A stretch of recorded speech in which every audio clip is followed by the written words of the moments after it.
ਆਹੋ ਮੈਨੂੰ ਜ਼ਰੂਰਤ ਹੈ ਬੀਵੀ ਦੀ, ਮੈਨੂੰ ਜ਼ਰੂਰਤ ਹੈ ਇੱਕ ਅਦਦ ਬੀਵੀ ਦੀ। ਕਿੰਨੇ ਸੂਟ ਲੈ ਕੇ ਦਿੱਤੇ ਮੈਂ ਤੈਨੂੰ 1 ਸਾਲ ਦੇ ਵਿੱਚ? ਨਹੀਂ ਇਹ ਮੇਰਾ ਬਣਦਾ। ਅਰਜਨ ਕਿੰਨੇ ਸੁਣ ਕਿੰਨੇ ਸੂਟ ਲੈ ਕੇ ਦਿੱਤੇ ਮੈਂ ਤੈਨੂੰ 1 ਸਾਲ ਦੇ ਵਿੱਚ?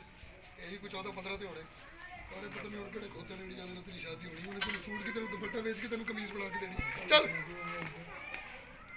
ਮੇਰਾ ਨਹੀਂ ਹੁੰਦਾ ਸਾਰਾ। ਹਾਂ ਟੈਨਸ਼ਨ ਨਾ ਲਓ। ਸੂਟ ਮੈਂ ਤੈਨੂੰ ਲੈ ਕੇ ਤੇ ਤੂੰ ਇੱਥੇ ਆ ਗਈ ਤੇ ਤੇਰੀ ਕਿਰਤ ਰਾਉਂਡ ਕੱਟ ਕੇ ਨਹੀਂ ਖੋਤੇ ਰੇੜੇ ਸਮਝ ਨਹੀਂ ਆਈ ਸਿਰਫ ਇੰਨਾ ਕਿਹਾ ਮੈਂ ਕਿੰਨੇ ਸੂਟ ਲੈ ਕੇ ਦਿੱਤੇ ਤੇ ਤੂੰ ਤੁਰ ਕੇ ਜ਼ਰੂਰਤਾਂ ਦੀ ਗੱਲ ਕਰਨੀ ਹੈ। ਕਿੰਨੇ ਕੁ ਸੂਟ ਤੈਨੂੰ ਲੈ ਕੇ ਦਿੱਤੇ ਨੇ? ਹਜੇ ਵੀ ਜ਼ਰੂਰਤਾਂ ਦੀਆਂ ਗੱਲਾਂ ਕਰਦੀ ਪਈ ਹੈ। 13-14 ਤੇ ਹੋਰ 13-14 ਥੋੜੇ ਹੁੰਦੇ ਨੇ 14। ਤੇਰੀ ਸਿਹਤ ਦੀ ਖਾਤਰ ਮਿਹਨਤ ਕਰ ਕਰਕੇ ਮੇਰਾ ਆਪਣਾ ਮੂੰਹ ਪੁਰਾਣੇ ਖੁੱਸੇ ਵਰਗਾ ਹੋ ਗਿਆ।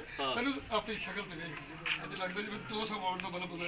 ਇੱਧਰ ਵੇਖ 0 ਦਾ ਬਲਬ ਸੜਿਆ ਹੋਇਆ। ਠੀਕ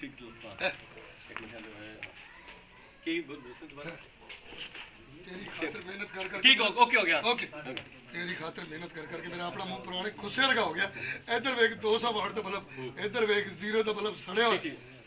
ਰੋਲ ਐਕਸ਼ਨ। तेरी खातिर नूरी मेहनत कर करके मेरा अपना मुंह सड़े बल्ब वर्गा हो गया ते तेरा मुंह ਕੱਟ ਖੁੱਸੇ ਵਰਗਾ ਮੇਰਾ ਆਪਣਾ ਮੂੰਹ ਪੁਰਾਣੇ ਖੁੱਸੇ ਵਰਗਾ ਹੋ ਗਿਆ। ਦੱਸ ਰਾਣਾ ਜੀ ਰੈਡੀ ਰਹਿਣਾ ਸੀ ਨਹੀਂ ਤੌਰ ਤੇ। ਬੰਦ ਕਰੋ ਐਕਸ਼ਨ।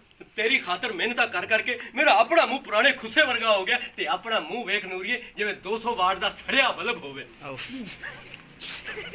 अपना मुंह देख जिवें 200 वाट दा बल्ब होवे ते इधर मेरा मुंह देख जिवें 0 दे वाट दा बल्ब होवे। ਉਹ ਵੀ ਜਿਹੜਾ ਲੈਟਰਿਨ ਚ ਲੱਗਿਆ ਹੁੰਦਾ ਹੈ। ਇਹ ਤਾਂ ਤੈਨੂੰ ਲੱਗ ਪਤਾ ਜਾ ਸੀ ਮਹੀਨੇ ਦੀ 29 ਤਰੀਕ ਨੂੰ। ਮੋਸ਼ ਰੋਲ ਐਕਸ਼ਨ। ਵੇ ਕੀ ਇਹ ਮਹੀਨੇ ਦੀ 29 ਤਰੀਕ ਨੂੰ ਤੇਰੀ ਤਨਖਾਹ ਆਣੀ ਹੈ ਕਿ ਤੈਨੂੰ ਕਬਰਸਤਾਨ ਚ ਕੋਈ ਚਿੱਠੀ ਆਣੀ ਹੈ ਕਿ ਤੇਰੀ ਪੈਨਸ਼ਨ ਆਣੀ ਹੈ? ਦੱਸ ਤੂੰ ਬੇਵਾ ਹੋਣੀ ਕਿ ਤੂੰ ਬੇਵਾ ਹੋਣਾ ਹੈ। ਬਕਵਾਸ ਬੰਦ ਕਰ। ਮੈਂ ਤੇਰਾ ਸ਼ੋਹਰ ਹਾਂ, ਬਕਵਾਸ ਨਾ ਕਰਿਆ ਕਰ। ਇਹ ਨਾ ਹੋ ਕਿ ਮਹੀਨੇ ਦੀ 30 ਤਰੀਕ ਨੂੰ ਮੈਂ ਨਵੀਂ ਸਾਈਕਲ ਲੈ ਆਵਾਂ। ਨਵੀਂ ਸਾਈਕਲ? ਮੈਨੂੰ ਲੱਗਦਾ ਤੈਨੂੰ ਕੋਈ ਹਵਾਈ ਚੀਜ਼ਾਂ ਪੈ ਗਈਆਂ ਨੇ। ਤੂੰ ਰਾਤ ਨੂੰ ਕਿਸੇ ਕਿੱਕਰ ਥੱਲੇ ਬੈਠ ਕੇ ਆਪਣੀ ਸਾਲਗਿਰਾ ਮਨਾ ਲਈ ਹੈ। ਟੁੱਟ ਮਰ ਲਿਆ ਕੀ ਹੋ ਗਿਆ ਤੈਨੂੰ? ਹਾਏ ਕੱਟ ਤੈਨੂੰ ਹਵਾਈ ਇੱਥੇ ਅੱਗੇ ਆ ਗਿਆ। ਇੱਥੇ ਸੁਣੋ ਨਾ ਲੈ। ਹਾਂ ਮੈਨੂੰ ਲੱਗਦਾ ਤੈਨੂੰ ਕੋਈ ਹਵਾਈ ਅੱਛਾ ਫਰੇਮ ਦੀ ਸੈਟਿੰਗ ਲੱਗੀ। ਹਾਂ ਰੋਲ ਐਕਸ਼ਨ। ਇਹ ਵੀ ਮੈਨੂੰ ਲੱਗਦਾ ਹੈ ਜਿਵੇਂ ਤੈਨੂੰ ਵਾਈ ਚੀਜ਼ਾਂ ਲੱਗ ਗਈਆਂ ਨੇ। ਵੀ ਕਿਹੜੇ ਕਿੱਕਰ ਥਲੇ ਜਾ ਕੇ ਆਪਣੀ ਸਾਲਗਿਰਾ ਮਨਾਈ ਹੂ? ਖਾਣਾ ਖਰਾਬ ਹੋਏ ਤੇਰਾ। ਤੈਨੂੰ ਉਦੋਂ ਪਤਾ ਲੱਗਣਾ ਹੈ ਜਦੋਂ ਮੇਰਾ ਕੇਕ ਕੱਟਿਆ ਜਾਣਾ ਹੈ ਤੇ ਉਦੋਂ ਤੇਰਾ ਸੰਗ ਵੱਢਿਆ ਜਾਣਾ ਹੈ। ਹੁਣ ਇੱਥੇ ਬੈਠੀ ਹੈ। ਉਹ ਫੱਟੇ ਦੇ ਉੱਤੇ ਬੈਠੀ ਤੂੰ ਦੇਖ ਚੀਲੇ ਨਹੀਂ ਭੁੱਕੀ ਉਹ ਨਹੀਂ ਗੁਜ਼ਰ ਗਿਆ ਭੁੱਖੇ ਦੂਸਰਾ ਸੀ ਨਹੀਂ। ਅੱਜ ਮਾਲਾ ਢਲਾ ਵੀ ਇੱਧਰ ਆ। ਇਹ ਹੁਣ ਘੱਟ ਹੋ ਗਿਆ ਵਾ ਇੱਥੇ ਬੈਠੀ